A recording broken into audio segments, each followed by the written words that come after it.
¿Qué tal? ¿Cómo le va? Seguimos con Python. Hoy tendremos que seguir con la práctica 4 que era de cadenas Markov, matrices de Markov. Pero ya con lo que vimos en las dos últimas clases, como que toda la parte de Python ya la tienen, que básicamente analizar matrices, calcular autovectores, autovalores, poder elevar matrices de alguna potencia, multiplicar entre sí. Es decir, toda la teoría de Python que necesitan ya la vieron. Puede ser obviamente que los ejercicios les cuesten, traigan alguna dificultad.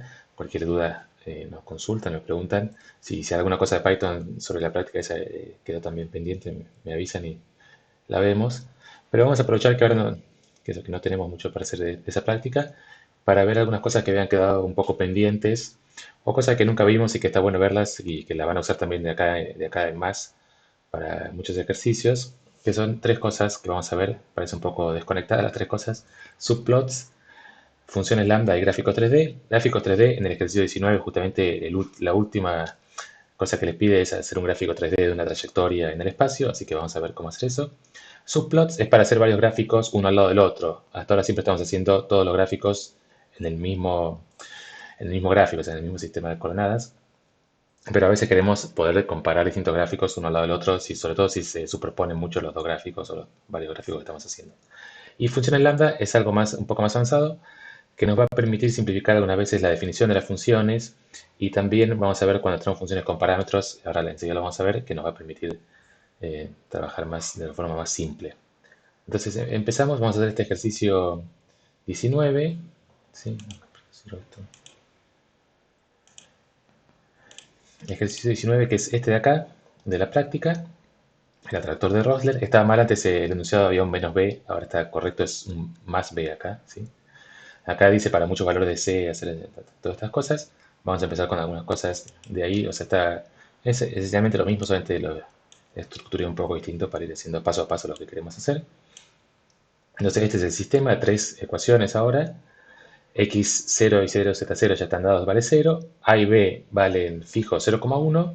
Y el parámetro que uno va cambiando para ver distintos comportamientos es el valor de C. ¿Sí? Eso es lo que queremos ver. Distintos valores de C para ir viendo cómo varía el comportamiento. Resolvemos en el intervalo de tiempo 0,1000. Y acá lo que vamos a usar es rungecuta de orden 4, rungecuta 4, porque este es un sistema bastante que se llama caótico, va oscilando mucho. Entonces es bueno tener una solución lo más correcta posible para poder ver bien el comportamiento con distintos valores. Entonces vamos a usar un método de orden más alto que lo que estamos usando hasta ahora, que en general usamos Euler modificado. Entonces, y de paso vemos eso, cómo hacer rungecuta vectorial, si que hasta ahora tampoco lo habíamos hecho. Entonces, acá es como que ya combiné dos cosas. Una es el método de Euler modificado. Ven que esta ecuación de acá abajo, esta ecuación de acá es la ecuación de Euler modificado, que es la que usamos en las clases anteriores. O sea, todo esto ya está adaptado a Euler modificado vectorial, o sea, es el programa de Euler modificado vectorial. Y le pegué lo que habíamos hecho alguna vez de varias clases antes, rungecuta, pero no vectorial, sino rungecuta para una sola ecuación. Entonces, queremos modificar esta parte. Porque ya vimos, es siempre muy fácil modificar. Lo único que hay que hacer es que cuando dice X, que toma un solo valor, tome toda la columna, ¿sí? Entonces queremos modificar eso para que funcione rungecuta en forma vectorial. ¿Está bien? Entonces, lo único que hay que hacer es agregarle un dos puntitos, ¿sí? Así dicho parece muy fácil, pero está bueno tratar de entender qué es lo que estamos haciendo. Y lo único que cambia es que en los métodos vectoriales, en cada paso, tenemos una función que ahora recibe un número real que es el tiempo y un vector, ¿sí? O sea, la función f también cambia, pero eso no se cambia nada dentro de esta cosa. Cambia solamente cuando la llamamos al programa este de ejecutar, hay que pasarle una función vectorial que tome un valor t y un vector x, ¿sí? Entonces, acá coma, acá también falta una coma. ¿Está bien? Definimos los k de esta forma, ¿sí? Y siempre cada uno depende del anterior, así que hay que definirlos en este orden. Y acá también esto que va a quedar como acá abajo, ¿sí? Es el x en un paso, es el x anterior, pero toda la columna modificamos, ¿sí? Y le sumamos esto. Acá ya no hay ningún... Acá estos ya son todos vectores. H es un número, pero todos estos son vectores. Así que acá ya estamos haciendo una operación de vectores. Entonces esto ya fue. ¿Está bien? Este va a ser nuestro nuevo rungecuta de orden 4 para vectores. Bien. Y ahora entonces definimos la función esta. Definimos el sistema este. La función es una función que toma un valor t y un vector, un vector x de 3 coordenadas y devuelve todo esto que también es una función, devuelve un vector de 3 coordenadas. Acá sería menos y menos z, ¿sí? Menos y menos z, después x más a por i. X más a por i es x0 es x y x1 es y, así que es x más a por y. Y bueno, acá es b más z por x menos c. B más z por x menos c. ¿Está bien? Y bueno, ahora definimos el vector inicial. Acá el vector inicial sí ya estaba dado, era todo 0. X0 y 0, Z0 eran todo 0. Y llamamos a run ejecuta. Acá eso run ejecuta no hace falta tantos pasos, así que podemos simplificar acá con 10.000 pasos, debería funcionar. Y después graficamos solamente x e y. Primero empezamos haciendo gráficos en dos coordenadas. Solamente graficamos cómo se mueven las variables x e y. Sería como una especie de proyección, porque esta es una partícula que se mueve en el espacio, pero solamente miramos qué es lo que está haciendo en el plano x y, con que estamos proyectando el punto al plano x y. A ver, si no, no debería tardar mucho porque son 10.000 pasos. Bueno, queda esto. Ah, acá, perdón, antes de paso, ya que no se ve completamente, nos pedía que empecemos en x en c igual a 8, así que lo hacemos en 8. Bien, queda esto, ¿está bien? Queda un comportamiento que acá parece que se va haciendo hacia afuera. Hay que ver, no se ve bien en qué orden estamos yendo, ¿verdad? Pero bueno, supongamos que se va hacia afuera y después se queda oscilando entre dos curvas distintas o entre todas estas. O sea que es un poquito caótico acá, pero tiene todavía una oscilación más o menos definida, ¿sí? Entonces, este detractor tiene esa propiedad, que es algo caótico, como impredecible por dónde se va a ir, ¿sí? En cada oscilación, por dónde va a ir. Ven, acá ya se da este comportamiento que queda todo esto lleno, ¿sí? Este es justo 10, pero me equivoqué, no era lo que le pedía. Pero hagamos con 12. Queda esto. También ahora es un poco más caótico, o sea, son curvas más distintas que antes. Y el otro que pedía era 14, hagamos 14.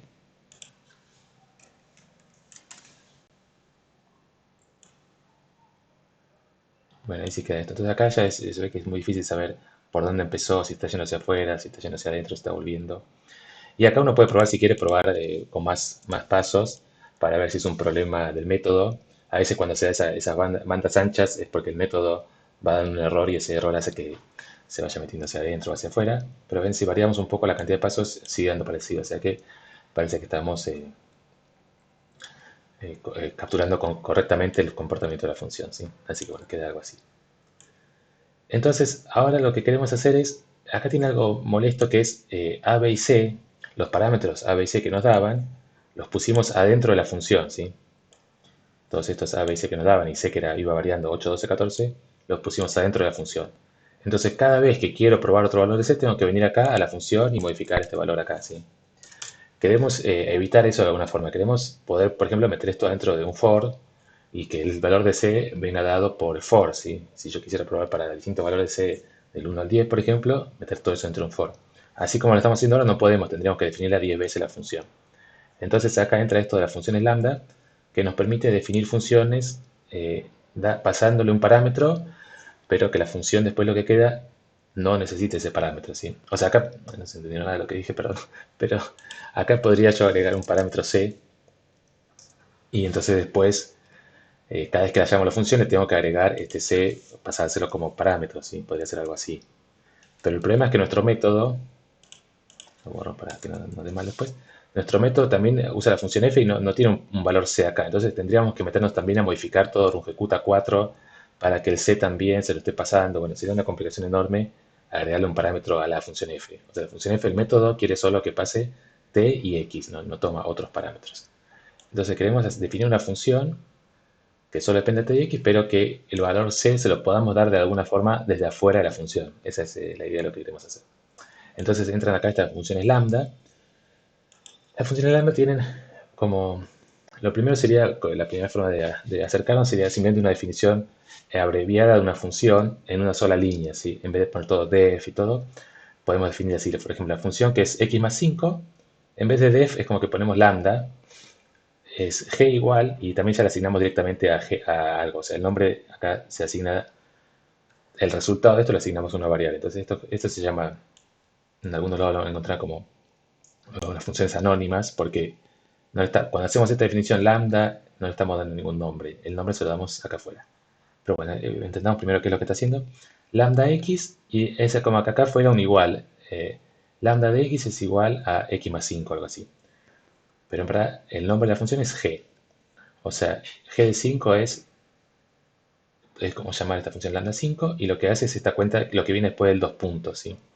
O sea, los parámetros vienen antes del 2 puntos y el resultado viene después del 2 puntos, ¿sí? Verifiquemos esto así. ¿Está bien? Entonces, lambda g de 5 vale 10, g de 4 vale 9, ¿está bien? Entonces, acá es bastante fácil, es lambda de x, x más 5. Acá podría poner dos parámetros también. Para definir acá no hace falta poner paréntesis, o no hay que poner paréntesis. Acá puedo poner, por ejemplo, x más y más 5, y más y más 5. Entonces, acá esto sí la llamo ahora con paréntesis, porque el resultado es una función g como la que estamos acostumbrados siempre a usar, así que g de 4, 1 es 4 más 1 más 5, 10. ¿Está bien? Bien.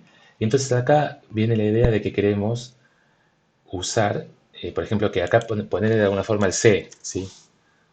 Queremos acá poner el c y el c dárselo afuera de la función. Por ejemplo, poner así, c igual a 10. Simplifiquemos un poco acá la función, c igual a 10. Y acá, por ejemplo, lambda x, que sea x más c, ¿sí? Entonces g de 4. Acá perfecto, ¿sí? G de 4 nos dio 14. O sea que esto nos permitió dar el c desde afuera de la función. Y después definir la función y eh, la función que definió con este valor que teníamos acá, ¿sí? Ahora hay un problema de definirlo así. O sea, acá parece todo lindo, pero hay un problema que es esta función cuando nosotros hacemos g de 4, no es que ya quedó definida, como acá decía c igual a 10, ya quedó definido esto como x más 10, sino que cada vez que llamamos a g de 4 es como que busca la función x más c y se fija en ese momento cuánto vale c. Entonces fíjense esto que es medio raro de Python. Si acá pongo c igual a 12, fíjense acá g valía 14, ¿no? Pero ahora vale 16, ¿sí? O sea, ¿qué es lo que está haciendo? C igual a 12, g de 4, ahí recién se fija quién es g, entonces g de x, pueden ser así que g de x es x más c, g de 4 es 4 más 12, 16, ¿está bien? Entonces es medio raro porque si ahora usamos si usamos esta función g y se la pasamos al método runEjecuta, se va a fijar en ese momento cuánto vale c, y no queremos eso, ¿no? Porque c adentro de la función de runEjecuta no sabemos cuánto va a valer. Queremos que al momento de definirla quede ya definida como x más 10 y que eso no se cambie nunca más, ¿sí? Entonces la forma de hacer eso es este que se llama, ¿cómo se llama? ¿Tiene un nombre? Me olvidé. Recién había visto, había visto qué nombre tiene hacer esto. Eh, es poner así, c igual a c. O sea, le estamos como agregando un nuevo parámetro a nuestra función, y este nuevo parámetro es como acá sería poner c igual a 10, ¿sí? Ese nuevo parámetro vale lo que vale en este momento, ¿sí? ¿Sí? Entonces, si lo hacemos así, fíjense, primero, si lo hacemos así, vale 14, ¿sí? Lo que tenía que valer, o sea, C vale 10, G de 4 es 14, perdón, G de 4 es 10 más 4, 14, y si ahora lo cambiamos, ahora sí no cambió, ¿sí? Porque cuando lo ponemos así, esta función quedó definida con el valor que tenía C en ese momento, ¿sí? Ese es el truco. Acá podemos haber puesto también, si quieren, otro nombre, D igual a C o C igual a cualquier otro nombre, B, y acá B igual a 10, lo que sea. Pero es más común hacerlo así, para que quede claro. Acá estamos dando un valor de C igual a 10, y bueno, nuestra función es X más C, pero ese valor ahora quedó fijo, ¿sí? Esto es exactamente lo que queremos. Queremos una función que tome el valor de c desde afuera de la función y después ya quede fija. Nuestra función g de x es siempre, ahora no importa de qué valor le demos a c después o en cualquier momento, siempre g de x es x más 10. ¿Está bien? Por eso esta parte es un poquito más avanzada. La pueden ignorar completamente, hacer como estamos haciendo hasta ahora, o directamente tal vez también copiarlo así como está sin entender mucho. También hay que ver algunas cosas más para terminar de entender bien exactamente qué es lo que está haciendo todo esto. Pero lo vamos a usar así más o menos como una regla. Bueno, copiamos y pegamos esto y va a funcionar, ¿sí? Pero entonces la idea es esa. X es el valor que va a tomar la función y esto ya viene dado por defecto, lo que se llama un valor por defecto, que eso ya habíamos hecho alguna vez. Viene dado que C vale por defecto el valor que tiene cada momento, que vale 10, ¿sí? Bueno, ahora hacemos todo eso con nuestra función esta. Entonces ahora queremos cambiar esta función f, esta definición que tenemos acá, queremos cambiarla por una definición como la función lambda. Entonces f igual a lambda, copiamos como dice ahí arriba. T, x, ¿sí? Nuestra función f acá toma dos valores, t, x, t un real y x un vector, t, x, dos puntos, y acá pegamos todo esto, ¿sí? O sea que es bastante simple, porque acá ya estaba definido todo como una sola cosa, y entonces la pegamos, ¿sí? Lo que tiene que valer esta función lambda es que tiene que estar definido todo en una sola línea, ¿sí? No puedo hacer un programa acá. Pero todas estas funciones nuestras siempre en general están definidas como una sola línea, salvo que acá tenemos todos estos parámetros, pero salvo por los parámetros, la función está definida acá en una línea. Entonces, lo pueden ver también como una forma compacta de definir las funciones. En vez de hacer todo esto, de f y return, de lo que sea, hacemos esto. Y acá tenemos los valores de a, b y c. Entonces, como dijimos, los valores de a y c queremos que ya queden fijos, no queremos que de repente cambien porque a alguien se le ocurrió cambiar a en algún momento. Entonces, a igual a, la forma de definir todo fijo es a igual a a, todo esto es un poco molesto, b igual a b y c igual a c. ¿Sí? Entonces, estos valores ahora los definimos.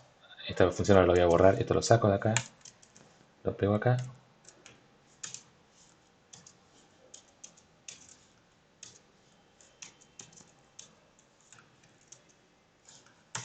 Esto lo borro, así no confunde. Entonces ahora tenemos nuestra nueva definición de f, está definida como una función lambda. Toma dos valores t y x y a, b y c los toma de lo que tengo acá justo arriba copiado, ¿sí? Después todo lo demás está igual que antes, sí, todo está igual que antes. Ejecuta F0, 1000, X0, lo que sea. Acá cambiamos esto solamente a 10.000. Y lo único que acá se agregue esto para que se vea un poco más grande el gráfico, para que verlo un poco mejor. Y bueno, quedó esto, si lo llegan a ver. Sí, está bien. Este es el gráfico ahora un poco más grande, pero es el mismo gráfico que antes, tomando el valor de c igual a 14, ¿sí? Si ahora queremos cambiar esto, por ahora no se ve mucho la ventaja, o sea, es lo mismo. Cambiamos el c acá. Y bueno, nos da otro gráfico. Con c igual a 12 nos queda este gráfico, ¿está bien? Entonces nada, por ahora lo único que hicimos es reemplazar la definición, pero no hay mucha diferencia. Está bien. ¿Está bien? La única diferencia es eso, que ahora los valores de a, b y c están definidos afuera de la función f. Entonces, cuando creo la función f, ahí recién se fija qué valor tenía de a, b y c y los usa para definir la función. Entonces, f sigue siendo una función que toma solamente dos variables, t, x, pero los valores de a, b y c están dados también como parámetros de alguna forma de la función.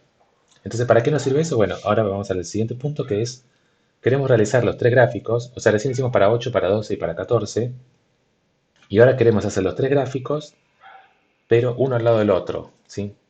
Entonces, si lo quisiéramos hacer así, tendríamos que ir copiando cada vez, como hacíamos antes, copiar la función tres veces, y perdón, nunca vimos también cómo hacer gráficos uno al lado del otro.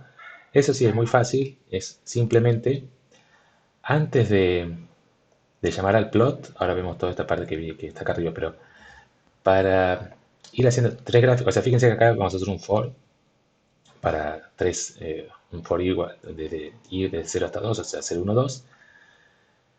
Y entonces eso nos va, en cada iteración del for va a ser uno de los gráficos. Y entonces la forma de decirlo es como, queremos ir ubicando los gráficos adentro de una, es como si fuera una especie de matriz o de tabla. Queremos ir ubicando los gráficos en alguna coordenada de nuestra matriz. Entonces, por ejemplo, este subplot 1,3 quiere decir que queremos hacer una cuadrícula de gráficos de una sola fila y tres columnas. ¿Sí? 1, 3. Y este tercer parámetro es cuál es el gráfico que vamos a hacer a continuación. De esos tres, ¿cuál de los tres vamos a hacer? Bueno, va variando según el valor de i. Cuando i es acá, y acá esto es medio raro de Python, pero es así. Acá los tenemos que ir numerando desde 1. Entonces, este for i in range va desde 0 hasta 2. Los plot estos van desde 1 hasta 3. ¿Sí? ¿Está bien? Bien.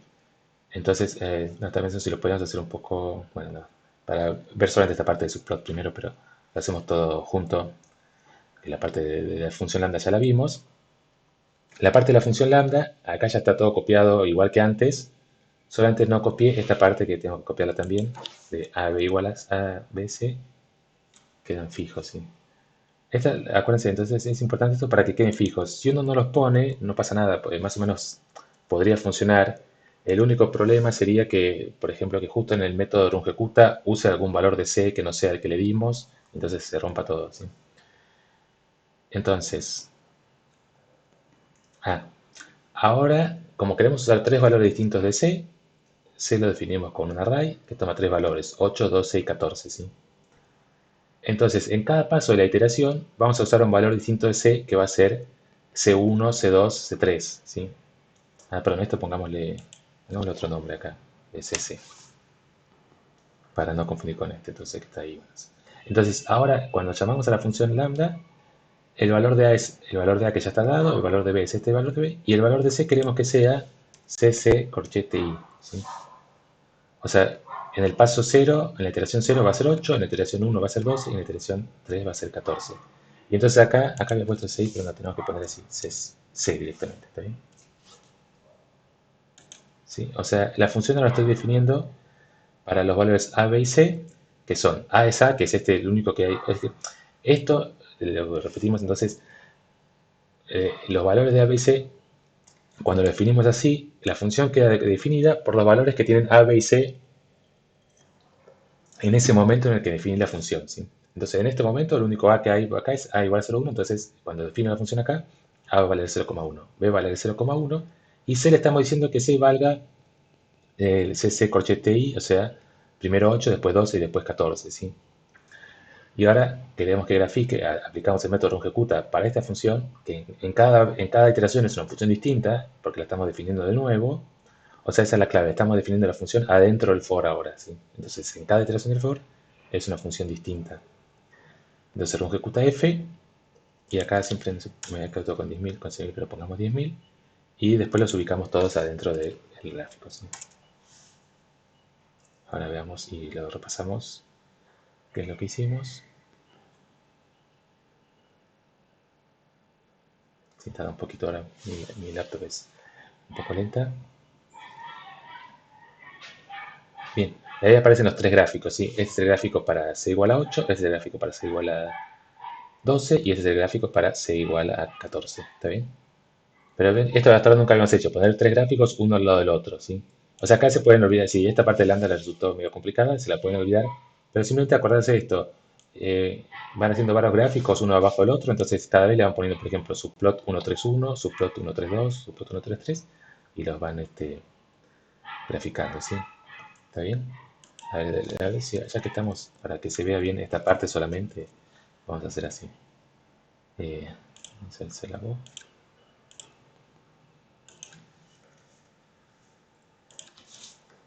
Lo único que vamos a ir cambiando es que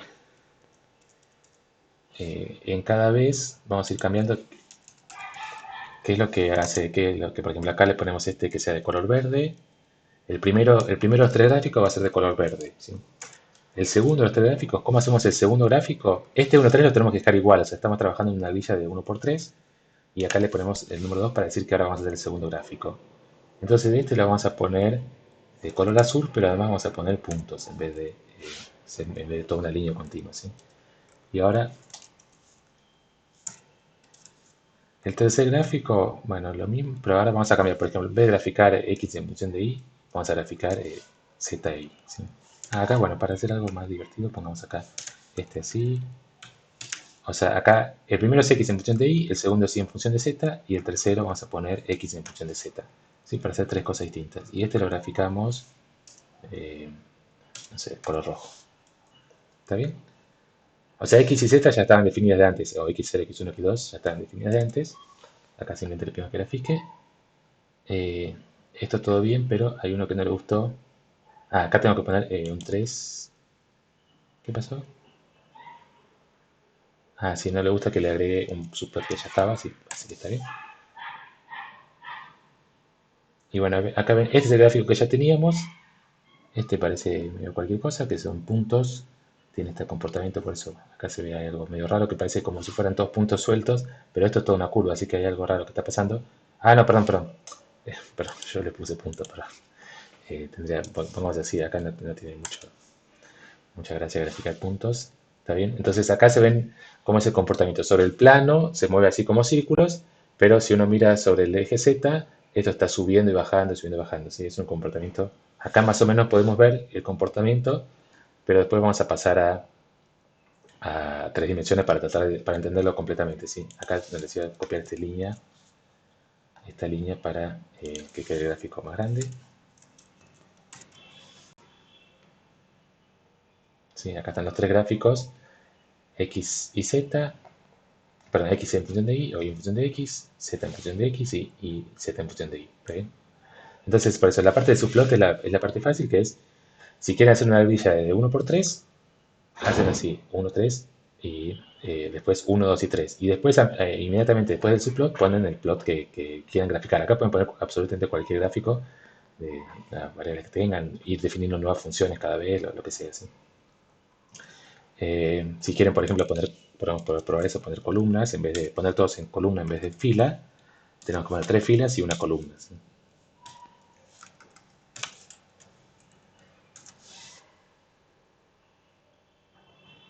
Sí, queda uno abajo del otro, ¿está bien? Ahora están todos en una columna. Tres filas y una columna. Y si pongo dos y dos filas y dos columnas, nos va a faltar un gráfico, pero no hay problema. ¿Sí? Podemos poner una matriz de 2 por 2 que va a ser dos filas y dos columnas. Bueno, el cuarto gráfico no lo estamos definiendo, no importa, quedará en blanco ese gráfico. ¿Sí? Está bien. Lo hicimos en una grilla de 2 por 2. Por eso acá depende de cuántos gráficos tienen que hacer, ustedes tienen que elegir lo que más les resulte, lo que les resulte mejor para visualizarlo, si hacen una grilla de 2 por 2 de 3 por 1 o lo que sea, pueden ir eligiendo, ¿está bien? Pero entonces son dos cosas que vimos. Esto del subplot es totalmente independiente del lambda, ¿sí? O sea, el subplot es lo que es fácil de aprender, es para hacer una grilla le van poniendo las coordenadas y acá qué número, esto creo que va numerado siempre así, empieza por la primera fila, la segunda fila, la tercera fila, esto es lo más fácil, poner siempre lo mismo y acá ir cambiando qué numerito quieren graficar en ese momento, ¿sí? ¿Está bien? Y bueno, entonces repasamos esto de lambda. Como queremos ir cambiando en cada iteración, cambiar el valor de c, lo ponemos todo así, la función lambda, y el valor de c en cada iteración es cc corchete i, o sea, primero 8, después 12, después 14, ¿está bien? Bien, esto entonces nos permite, en vez de ir cambiando cada vez a mano, hacerlo dentro del for de esta definición. Bien, esto es nuestro for. Bueno, y ahora lo último que nos queda es hacer un gráfico en tres dimensiones, ¿sí? Para c igual a 12, realizar el gráfico que acabamos de hacer, pero en tres dimensiones. Acá esto también es fácil porque también es copy-paste nada más. Tienen que importar este paquete mplot 3D, ¿sí? Que está en el paquete mpl toolkits. Entonces importan esto mplot 3D y después todo esto es igual que antes, todo está copiado. Lo copio en un momento, lo cambié un poquito para que los valores de A, B y C también estén fijos. Antes lo estaba haciendo así sin darle los valores de A, B y C fijos, pero definido así, ya se lo dije, el problema de definirlo así es que si después en algún lado alguien cambia el valor de A o el valor de B, o sea, si yo acá abajo pusiera A igual a 5, después cuando llamo a la función f, nuestro valor de A ya no sería 0,1 sino 0,5. Entonces queremos definirlo de esta forma para que los valores ya queden fijos y no se cambien nunca. Dice, perdón, quería copiar solo ABC.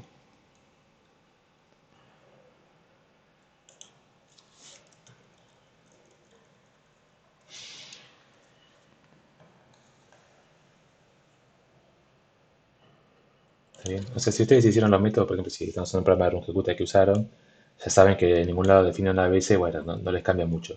Pero es mejor hacer así porque después le va a aparecer algún problema en algún lado, que justo se olvidaron que en algún lado definieron la C y no entienden por qué les da todo mal.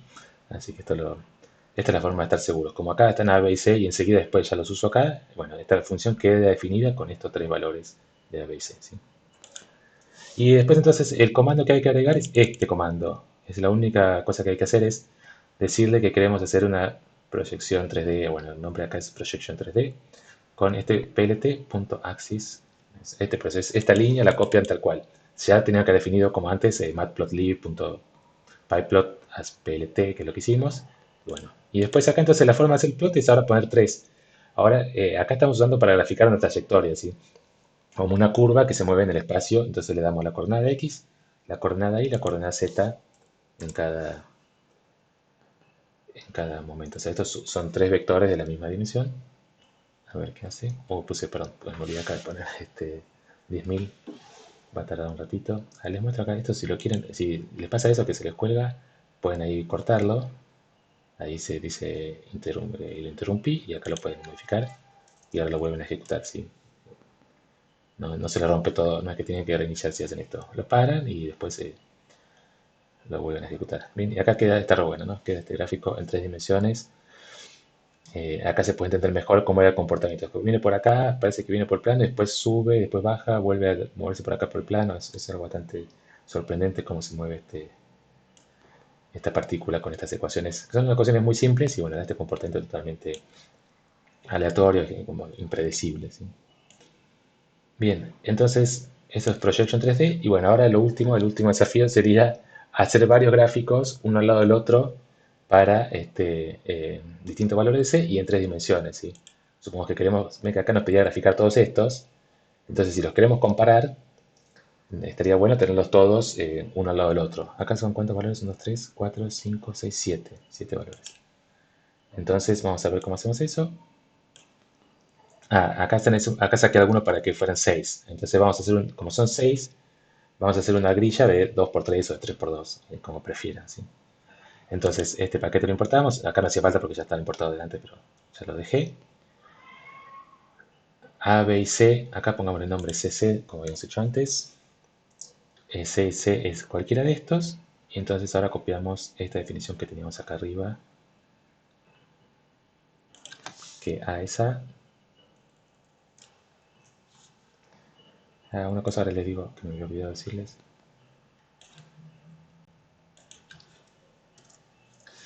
¿Está bien? Esto, entonces acá los valores de C van a estar dados. Acá hay un for que va variando de I desde 0 hasta 5, o sea, con rango 6, pero quiere decir desde 0 hasta 5.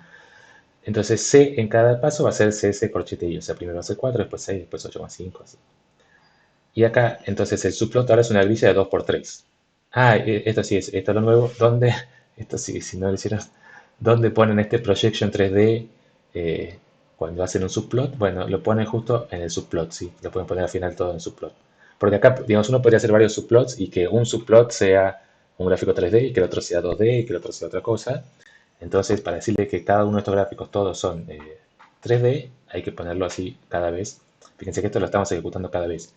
Esto queda fijo 2 y 3, pero cada vez va variando el valor de i. Primero es 1, 2, 3, 4, 5, 6. ¿Está bien? Bueno, probemos todo esto. Acá ponemos 10.000, no 100.000. Y acá, perdón, acá me olvidé esto. Acá es C. ¿Sí? Los valores A, B y C vienen dados por A igual a A, 0,1, B igual a B, 0,1, C igual a C corchete I, va variando entre estos distintos valores. Y el valor de X0 está fijo, siempre es 0, 0, 0. ¿Sí?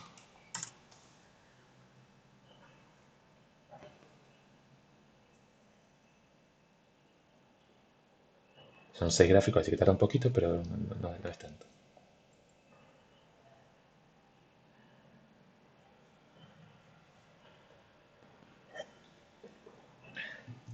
Bien, y ahí pueden ver los distintos gráficos. Son en general parecidos, pero se ve el comportamiento distinto. Este es como un poco más predecible, o en algún momento parece como que se estaciona y queda esta órbita. Acá también va oscilando tal vez entre esta, pero después en algún momento queda una órbita. Y acá en estos, por ejemplo en este, no se estaciona en ninguna órbita, va por cualquier lado, cada vez por un lado distinto, va y vuelve por distintos lados, ¿sí? Se ve como es comportamiento muy distinto. Entonces, acá lo del subplot está bueno eso, para comparar todos estos gráficos distintos. Y uno puede ir haciendo cosas distintas, ponerle distintos colores o distintos tipos de gráficos y meterlos todos uno al lado del otro, ¿está bien? No, y lo último que les quería decir es, todo esto que hicimos es porque lo que nos pide ir variando es un parámetro, ¿sí? En algunos ejercicios nos pide ir variando las condiciones iniciales, ¿sí? El x0 y el y0. En ese caso no hace falta hacer todo esto de lambda, porque los valores iniciales sí están dados directamente por un parámetro cuando llamamos a rungecuta, ¿sí?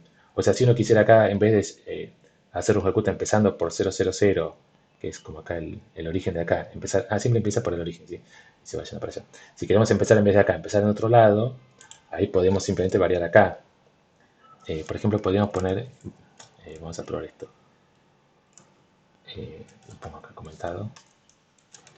Si uno quisiera, por ejemplo, ir variando que el valor de x0, la coordenada x sea y, que empiece en el punto y, entonces cambiamos ahí, no sé qué va a pasar, no va a haber problemas para hacer más lío, probemos todo con y.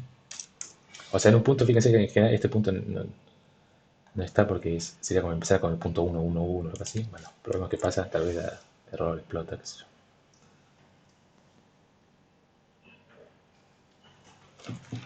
Pero está bien, esa es la diferencia. El problema de todo esto del lambda lo tenemos que las funciones dependen de algún parámetro y entonces queremos ir variando ese parámetro. Ah, bueno, así queda algo parecido. Empieza, parece como que empieza afuera, no sé si se llega a ver, acá no lo podemos, esto no lo podemos, este es un gráfico fijo, no lo podemos rotar, pero empieza por arriba pero enseguida se cae al piso y después empieza a hacer toda esta oscilación y empieza a hacer toda esta cosa oscilatoria, ¿está bien? Pero eso, entonces, variar las condiciones iniciales, ahí no hay problema, esto ya lo sabíamos hacer. Adentro del for voy definiendo distintos vectores iniciales y llamo a la función, al método ejecuta con ese vector inicial distinto. El problema de todo esto que hicimos de lambda es cuando tenemos un parámetro distinto que queremos ir variando, en vez de ir copiándolo cada vez o ir modificando, ejecutando nosotros varias veces y modificándolo cada vez, bueno, podemos hacer esto. Definimos una función que dentro de la definición de la función está dado a veces como parámetros y le pasamos los parámetros de forma variable, ¿sí? Acá podemos ir variando el valor de A, el valor de B también, ¿sí? Bueno, entonces con eso terminamos. Entonces vimos las tres cosas. Cómo hacer varios gráficos en el mismo gráfico, cómo definir funciones, ahí se llama función inline, que es como en una sola línea, y también vimos gráficos tridimensionales. Bueno, espero que les sirva para todo lo que venga ahora, y también pueden repasar algunas cosas de la práctica 3 y ver si las pueden hacer con estos comandos que vimos. Bueno, hasta luego.